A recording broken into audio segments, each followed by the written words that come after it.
Candidato, várias cidades do mundo não tem cobrador.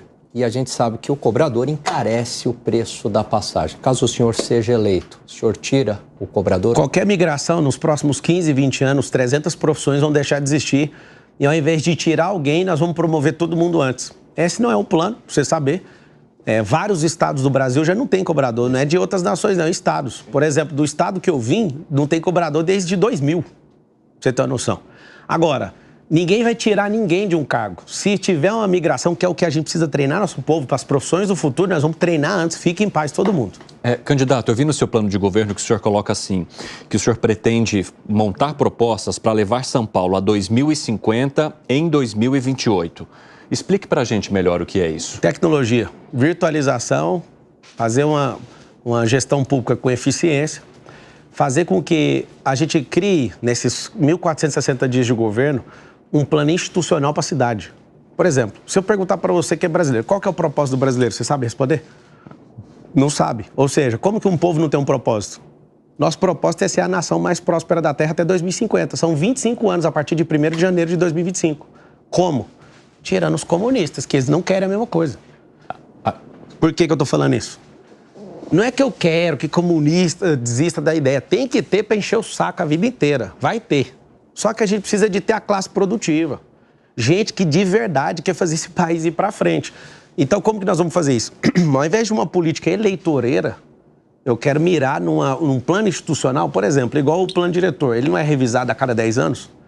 A gente criar esse plano de 25 anos, isso eu vou fazer junto com a Câmara, para a gente mirar essa cidade no crescimento. Aí, por exemplo, vem um outro prefeito depois de mim. Esse cara tem que seguir essa rota. É igual o projeto do Brasil de universalização do saneamento básico. Não tem quem possa correr, tem quem possa atrasar, mas não possa correr, porque tem que cumprir. E quando o senhor igual de responsabilidade fiscal. Não tem como correr, mas tem como enrolar. E só uma dúvida, quando o senhor pensa numa São Paulo de 2050, que São Paulo é essa que o senhor já queria trazer para... Que os rios serão limpos, a gente precisa de acelerar isso. Por exemplo, por que os rios estão gastando bilhões desde a década de 90 e não termina? Claramente alguém está ganhando com isso. Eu posso até morrer de estar falando isso aqui, só para você entender. Quando alguém, um parasita, encosta na máquina pública e ninguém sabe, ninguém está ali combatendo, ele fica ali fingindo que está limpando com as balsas.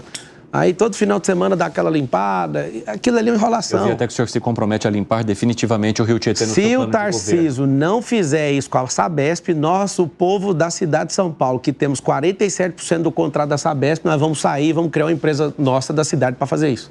Eu tenho certeza que ele não vai querer ver uma brincadeira dessa. Candidato, acho que esse momento é importante dizer sobre a segurança pública. O senhor chegou a dizer que iria triplicar a GCM, mas não vai conseguir. Por quê e qual vai ser o objetivo? Não vai conseguir, não. Depois da viagem ao Salvador, que a gente tem que ter uma humildade de tirar o chapéu pro Bukele, hein? Bukele. E o ministro Gustavo, vocês criaram uma coisa que não tem lugar nenhum no mundo. El Salvador, até sexta-feira passada, tem... Isso é um sonho, cara. Nós vamos viver isso aqui nesse país. Vai ser a última geração do crime aqui. 695 dias sem um homicídio. O que esses caras fizeram? Esses caras revolucionaram a segurança pública e a educação e foram abruptos para resolver isso. Aqui no Brasil a gente precisa dos 3 poderes e do poder auxiliar, que é o Ministério Público, para fazer isso. No plano de governo vai ter um anticrime. A partir do dia 1º de janeiro nós vamos entrar num jejum aqui de crime nesse país, nessa cidade de São Paulo, provando para o país que tem como resolver isso. Injetando emprego, já vai cair a criminalidade. Colocando tecnologia e tendo certeza que estão sendo vigiados, vai cair a criminalidade. E certeza da punição, amigo, eu quero ver quem entra nessa. Isso incluiria a estratégia para lidar, por exemplo, com facções criminosas como o PCC? Sim, aí o que a gente tem que fazer? Como jurista agora, vamos para a aula de direito. O nosso Código Penal é de 40. A nossa LEP está desatualizada também, que é a Lei de Execução Penal. O que a gente precisa? A gente precisa colocar penas duras para quem é de facção criminosa. Foi isso que a gente aprendeu lá. As pessoas vão entrar num pavor de fazer parte de facção. Hoje o Brasil tem 30 facções criminosas. Esse bananinha desse prefeito aí tem coragem de falar que eu tenho vínculo com o PCC? Por que você não fala que você vai ser duro com os caras? Por que você não tira os contratos de quem é do PCC daí, da Prefeitura de São Paulo? Porque você é conivente, você é um banana, você não é homem para sentar nessa cadeira. Que resposta que o senhor dá a essas acusações sobre vínculo com o PCC? Não tem nenhuma ligação com esse povo, é zero. Nunca toquei em nada de ninguém, não tem acordo com ninguém. Pelo contrário, nós vamos bater de frente com esse povo. Acabou. É que tem muitas pessoas no seu partido, inclusive Leonardo Avalanche, presidente do PRTB, Mas são pessoas que convivem com você. Comigo não, convive comigo não. Eles são do partido. O partido deve ter 50 mil pessoas. O senhor estava na semana passada numa agenda com o Leonardo. Não, mas o Leonardo Avalanche não tem ligação com eles, não. Ele pegaram um áudio dele e mas ele estava falando... Ele está sendo investigado. Estava dizendo que o motorista dele tem contato com o Piauí, que é uma liderança conhecida vamos apurar. do PCC. E, de novo, Avalanche, se você dever, pague. Acabou. Candidato, não é nem sobre isso minha pergunta é outra. O senhor foi para El Salvador, eu quero entender por que El Salvador. Eu entendo que o índice de criminalidade caiu muito ali, mas... O presidente Bukele se define como o ditador mais cool do mundo. O país vive há mais de 2 anos no estado de exceção. Tem uma cena famosa do Bukele entrando no parlamento de El Salvador, acompanhado por militares, sentando na cadeira da presidência do parlamento. É esse tipo, tem um encarceramento em massa, maior índice de encarceramento proporcional do mundo. É esse modelo que o senhor quer adotar? Lá acabou a Cracolândia, parou de ter morador na rua, o povo está feliz, a energia de lá parece do Éden. Te convido aí lá. Não, a economia de lá ainda é uma das mais atrasadas da América. Mas por quê? Não resolve tudo de uma vez. Resolveu a criminalidade, que é o item número 1 do paulistano. A cada 3 pessoas estão aqui, um já perdeu o celular. Mas com custo imenso, vivendo um estado Agora, de exceção, vamos lá, você está falando com o prefeito. Não, encarceramento em massa não. Fez o presídio, eu estive lá no presídio. O presídio... De mais de 40 mil pessoas. 40 mil pessoas. Mas lá tem 7 milhões de pessoas. O El Salvador é mais ou menos do tamanho do estado de Goiás. Olha a proporção disso. Pois é, aqui no Brasil tem 1 milhão de pessoas presas, mais ou menos, e mais 1 milhão para ser preso. Candidato. O prefeito de São Paulo vai estar preso. Você quer botar todo mundo na cadeia? Então? Eu não, o prefeito não faz isso. O Bukele foi prefeito, ele veio de redes sociais igual eu, ele foi prefeito igual eu e virou presidente da República.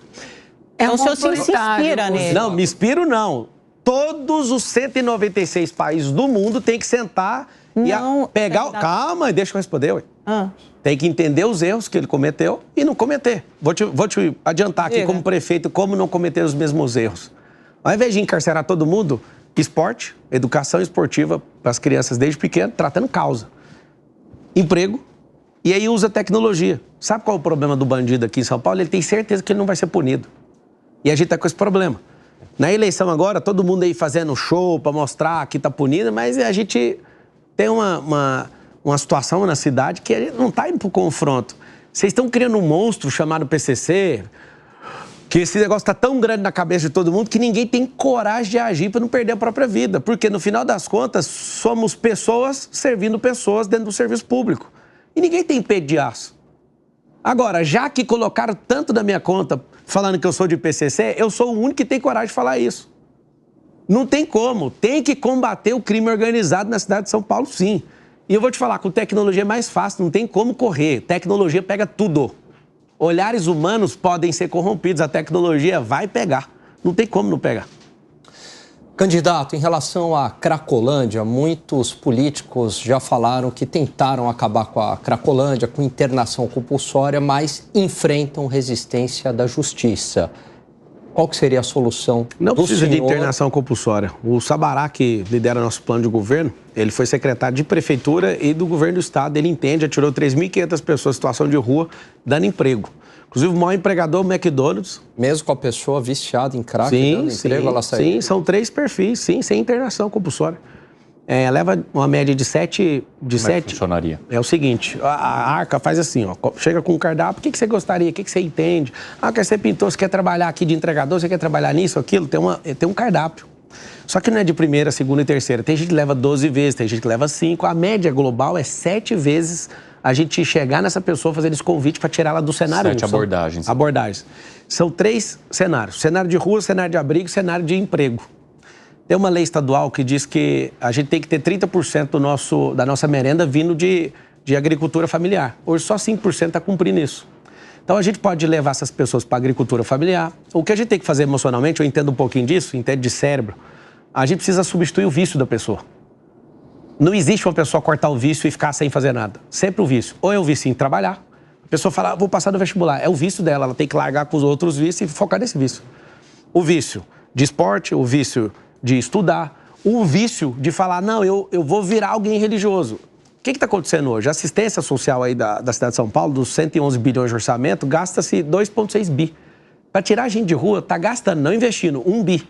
E aumentou 23% em relação a dezembro do ano passado. O prefeito, o Banana vive falando, não, a gente diminuiu a Cracolândia aqui na rua X, aumentou para mais 40 lugares. Ele é o problema com o alcoolismo, ali está o negócio destruído. Por quê? Porque não tem o voluntariado certo. Nós vamos fazer o quê? O Felipe Sabará, que tem essa experiência, vai tocar essa frente. Se tiver um outro secretário de assistência social, ele vai introduzir, porque ele é o cara que mais fez, comprovadamente. Eu tive ontem com a Associação de Bares e Restaurantes da cidade de São Paulo, é um dos maiores empregadores para fazer isso. E eu estava parabenizando ali, líder do McDonald's, líder do Burger King, e de empresas que pegaram e absorveram essas pessoas e elas mudaram de vida. Então, Marcelo, como que faz? Primeiro a gente tem que cortar a receita de pessoas que estão entrando. Como que é cortar a receita? São 645 cidades no estado de São Paulo. Não tem mendigo no interior de São Paulo, só em São Paulo. Virou a capital mundial dos mendigos. Precisamos responsabilizar as prefeituras que estão enviando os mendigos para cá. Eu abordei 2, ali na frente, na Praça da Sé. Eu parei ali e perguntei para o primeiro, você está fazendo? Inclusive vai no meu Instagram que você pode ver, tá lá a abordagem. Pablo Marcal por SP, que é uma conta reserva nossa aí. Até a justiça devolver a nossa, né? Pra gente ganhar a eleição. Obrigado, vai dar certo, vai subir pro pleno agora. Eu perguntei pro primeiro, por que você tá na rua? O cara, no crack, assim, absurdo. Eu acabei de sair da cadeia, 11 anos de cadeia, ele falou. Aí eu falei pra ele, cara, como sociedade, eu te perdoo. Eu estou falando, você tá perdoado, vamos... Não, vou mudar de vida. Eu fiz uma oração com ele. E aí ele, não, eu vou. Aí ele foi falar com os amigos, esse é o problema. Foi falar com a namorada, que ele arrumou lá na rua. Ela, não, você não vai hoje, não. Não, hoje eu não vou, não, vou depois. Aí fui conversar com o outro, de Moçambique. O que você está fazendo aqui? Cadê sua família? Está em Moçambique. Eu perdi meu passaporte. Ou seja, precisamos do metadado disso, de todo o banco de dados, entrevistar essas pessoas todas de volta, criar um anjo da guarda. Se tem 80 mil pessoas em situação de rua, a gente tem que colocar essas ONGs para ter 80 mil pessoas de anjo de guarda, para ficar do lado da pessoa. Terminou um período daquela pessoa, a gente substitui e coloca outra. Mas o segredo é cenário 1, 2 e 3. Tirar da rua e fazendo convite. O Sabará é um cara que tem a experiência e falou, não precisa da compulsória. Levando essas pessoas com convencimento, muitas já mudaram de vida e nós vamos para cima disso. Se tiver falta de emprego, tem mais gente lá. Os itens que faz a pessoa ir para a rua. Tá devendo agiota, desilusão amorosa, alguém que foi pro crime, que é rejeitado pela família. São itens, gente que é apostador, esse negócio de aposta vai levar a gente para a rua. Então a gente vai aumentar, então a gente tem que tratar isso rápido. A gente precisa de ir lá, resolver isso com essa pessoa e levá-la para o terceiro cenário, que é o emprego. O senhor é a favor da legalização do jogo no Brasil, de cassino? Cara, pela maturidade do povo, tá um negócio assustador, tá comprometendo o varejo. Eu jogaria no item de fazer estudos, porque o que esses caras das apostas estão fazendo, eles tiraram do varejo brasileiro 50 bilhões. Isso é porque 17% das pessoas que têm Bolsa Família, eu vi uma análise, 17% das pessoas que têm Bolsa Família estão jogando. O cara não ganha quase nada e está jogando. Ou seja, o povo está ficando louco. Então a gente não tem maturidade. Um povo que não investe, não entende educação financeira, usando Bolsa Família para jogar, e a gente está afetando o varejo. Os grandes varejos estão recebendo esses sinais. Eu acho que a gente tinha que provocar um estudo antes de fazer isso, porque o povo brasileiro tem problemas seríssimos com isso.